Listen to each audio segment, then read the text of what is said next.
brother Stalin. Elder brother Stalin. जहां जहां तमिलनाडु में राहुल गांधी गए, राहुल गांधी की स्पीच यहीं से शुरू होती और यहीं पर खत्म होती थी। My brother Stalin. Elder brother Stalin. इतनी दोस्ती थी कि पूछिए मत। सड़क पर दोस्ती, संसद में दोस्ती, ऐसी थी दोस्ती। जब जब तमिलनाडु राहुल जाते, एक ही नाम जपते, माय ब्रदर स्टालिन। बात सिर्फ चुनाव की नहीं है। 2024 का ये वीडियो बहुत वायरल हुआ था। लाखों मिलियन व्यूज आए थे जब राहुल गांधी कोयम्बटूर में एक स्वीट शॉप पर डिवाइडर फांद कर पहुंच गए।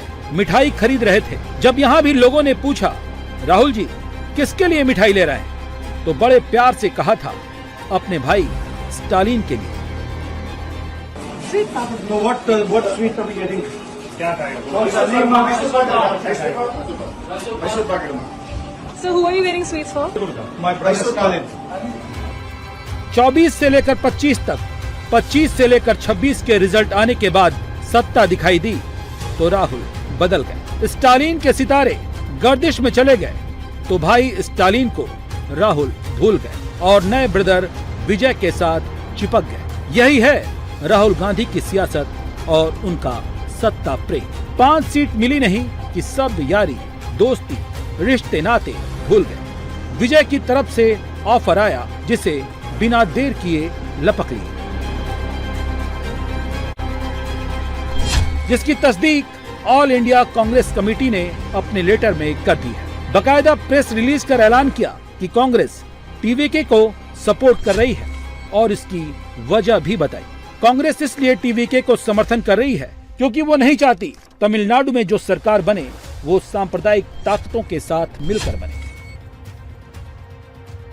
चलिए मान भी लेते हैं एआईएडीएमके बीजेपी गठबंधन से दूर करने के लिए कांग्रेस ने ऐसा किया, लेकिन कांग्रेस के सामने ऐसी क्या मजबूरी आ गई कि डीएमके के फ्यूचर की पॉलिटिक्स से तौबा करने का इशारा दे दिया।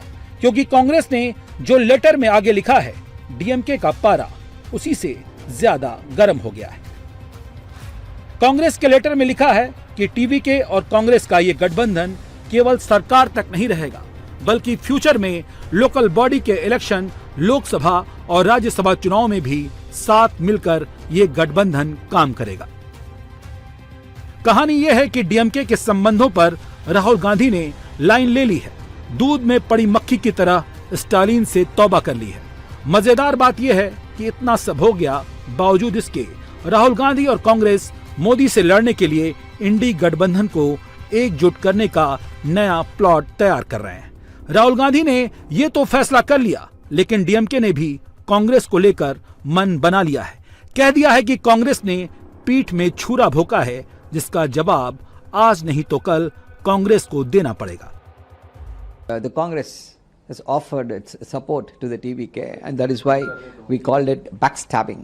We called that the backstabbers who, before even the ink on which the returning officer has signed the victory certificates, the Congress has decided to flip sides and support the TVK. The Congress is selling us the story that they want to support the TVK because they want to keep the BJP and the RSS at bay.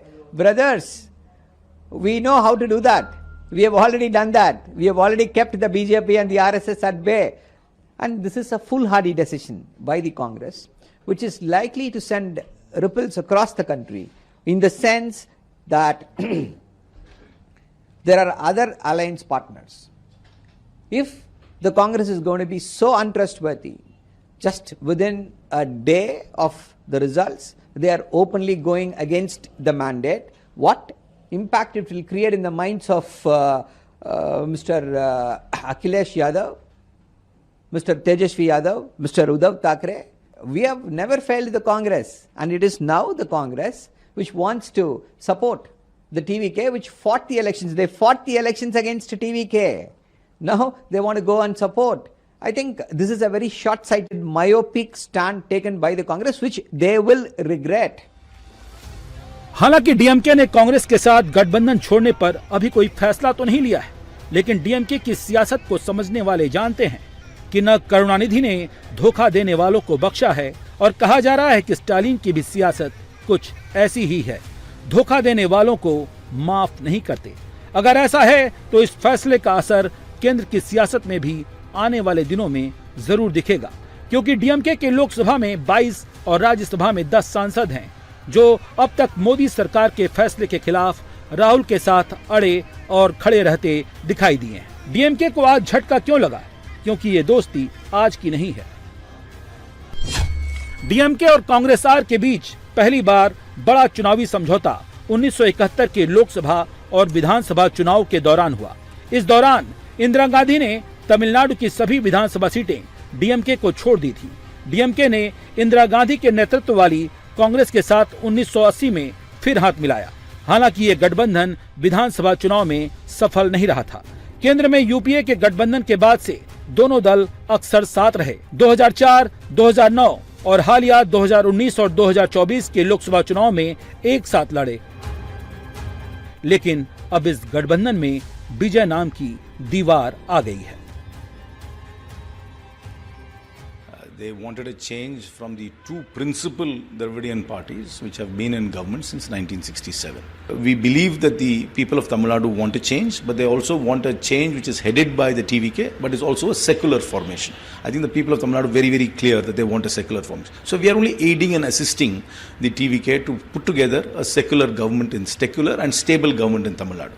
If no party can move from their pre-election alliance, then Tamil Nadu will not have a government.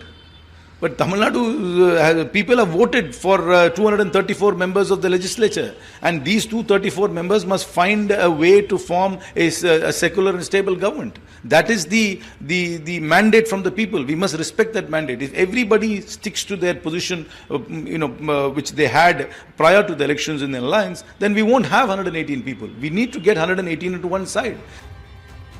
Congress अपने फैसले को सही ठहरा रही है, लेकिन सवाल है कि क्या स्टालिन कांग्रेस के इस फैसले को चुपचाप मान लेंगे, क्योंकि डीएमके ने कांग्रेस के इस फैसले की तुलना पीठ में छुरा भोंकने से कर दी है।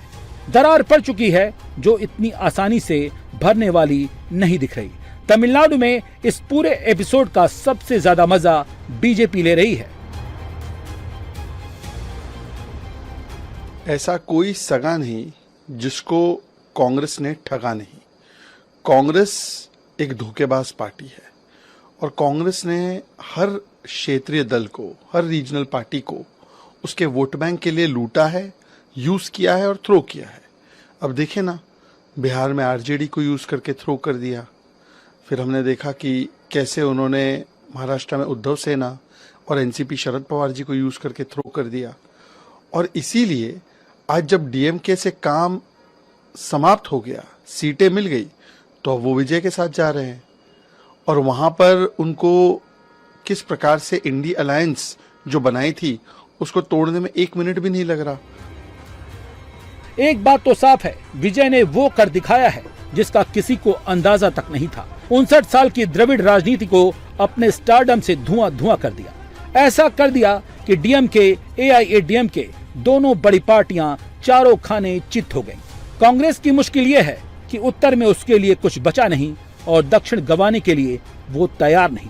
इसीलिए उसे किसी सिद्धांत से भी कोई मतलब नहीं, क्योंकि उसे पता है कि अगर उसने ये मौका छोड़ दिया तो एआईएडीएमके के आधे से ज्यादा विधायक विजय को समर्थन देने के लिए खड़े हैं। अगर ऐसा होता है तो तमिलनाडु के 5 साल कांग्रेस के लिए किसी चुनौती से कम नहीं होंगे, क्योंकि एक बात तो क्लियर हो गई है कि अगले 5 साल तक तमिलनाडु के सीएम थलपति ही रहेंगे। थलपति के शपथ की तैयारी भी चेन्नई के जवाहरलाल नेहरू इंडोर स्टेडियम में शुरू हो गई है। विजय अपने शपथ ग्रहण को भी वैसा ही ग्रैंड बनाने जा रहे हैं जैसा वो अपने समर्थकों के बीच में जाकर बनाते रहे हैं। कांग्रेस के समर्थन के ऐलान के बाद आज थलपति विजय ने सरकार बनाने का दावा भी गवर्नर के सामने पेश कर दिया। मैं फिलहाल चेन्नई के जवाहरलाल नेहरू इंडोर स्टेडियम में मौजूद हूँ।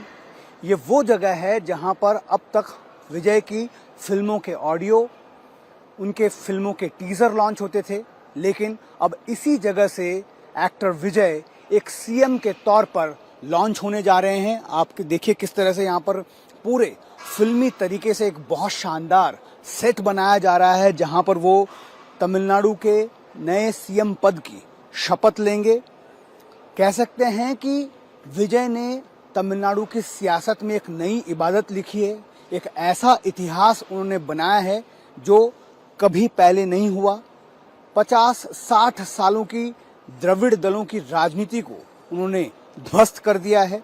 हालांकि करीब 26 महीने पहले जब उन्होंने पार्टी लॉन्च की थी, तब किसी ने उन्हें एक प्लेयर के तौर पर नहीं समझा था।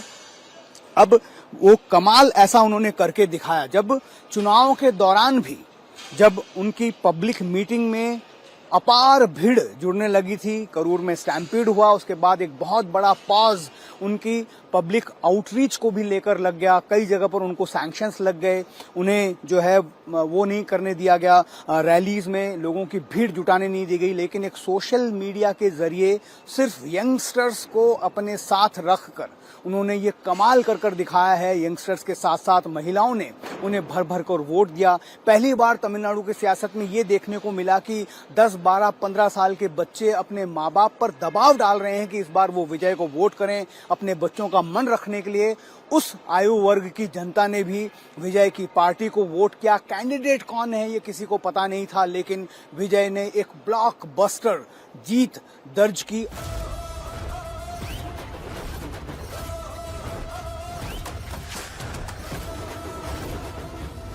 आखिर थलपति विजय में ऐसा क्या है जिसने द्रविड़ राजनीति करने वाली डीएमके, एआईएडीएमके जैसी पुरानी पार्टियों की बुनियाद गिरा दी?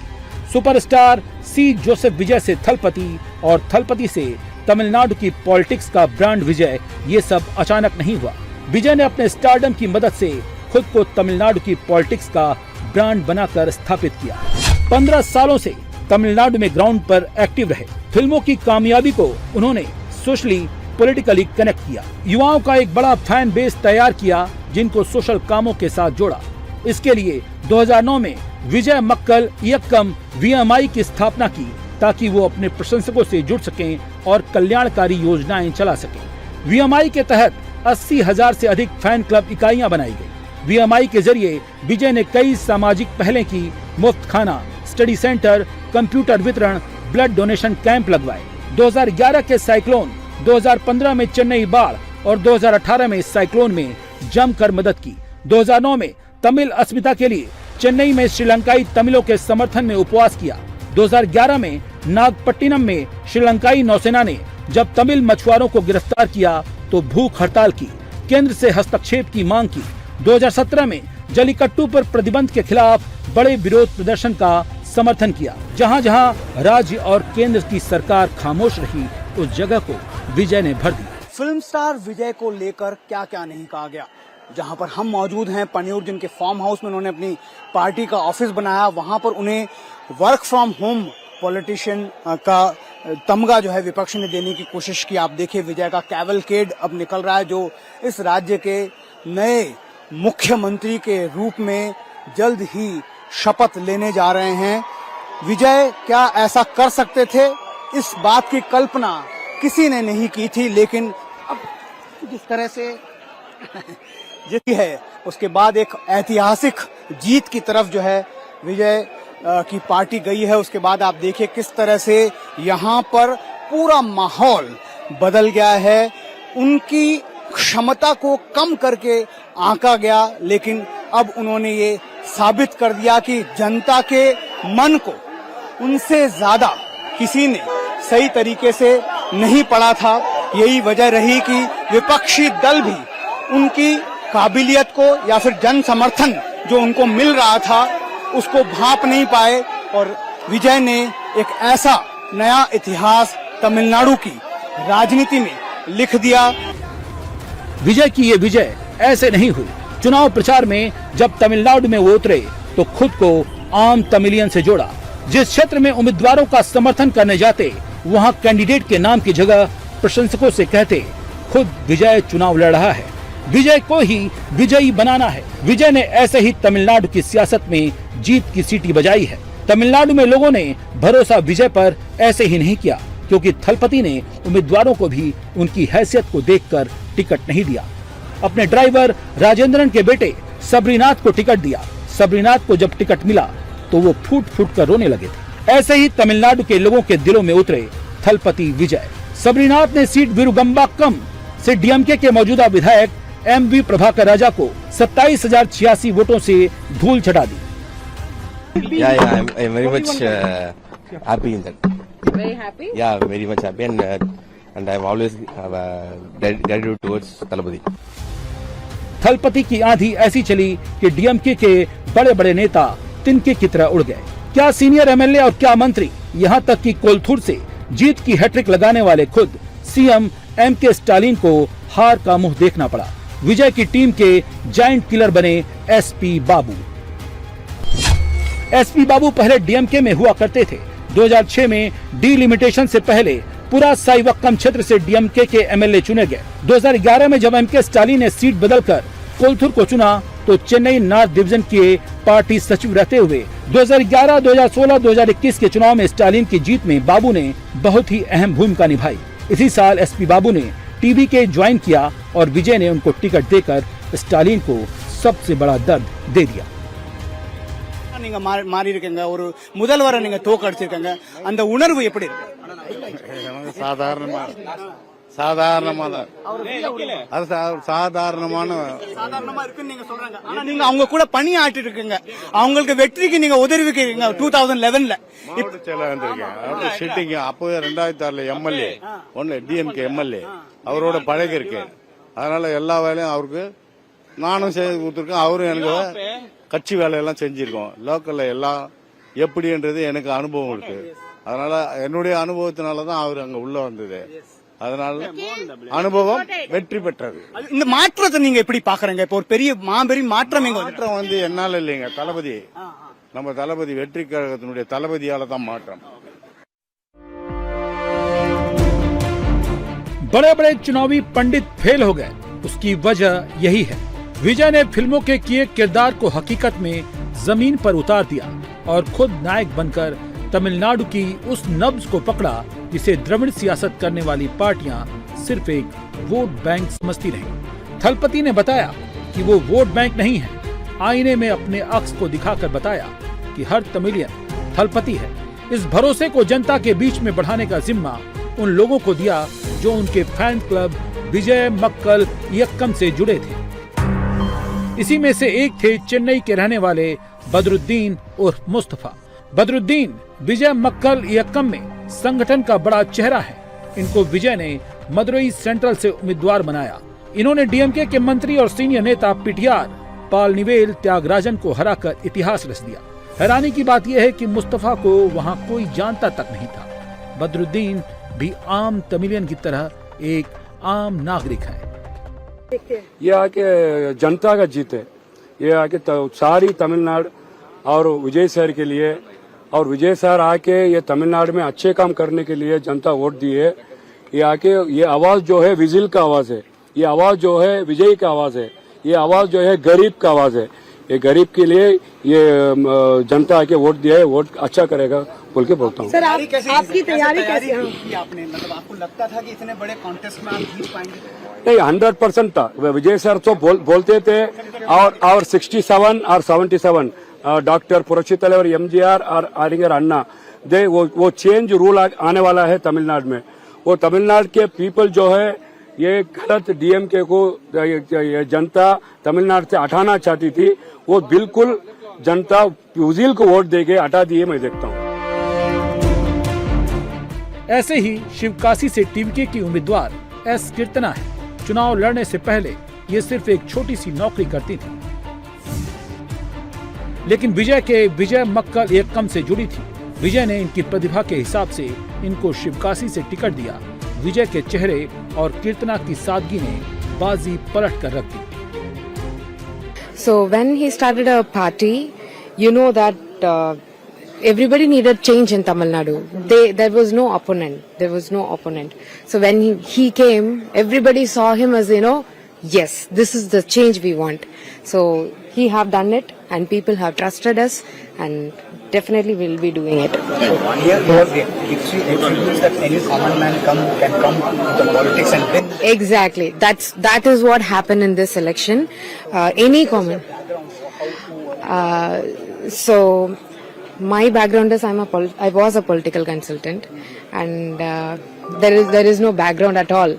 There is no background at all. There is no baggage. There is just a common man doing a normal corporate job, just like you, just like anybody would do it. Monthly salary comes, but today he gave the opportunity to us, and we definitely gonna do change, because we only know, coming from middle class family, what are the problems, real, pressing problems we have. So definitely we will do on such kind of places. जहां उम्मीद नहीं थी वहां विजय उम्मीद की किरण बनकर आए, लेकिन विजय के लिए सियासत की राह आसान नहीं है, क्योंकि ये रील नहीं है, यहाँ सब कुछ रियल है। ब्रांड विजय को मेंटेन रखने के लिए खुद को रियल नायक बनकर दिखाना भी होगा।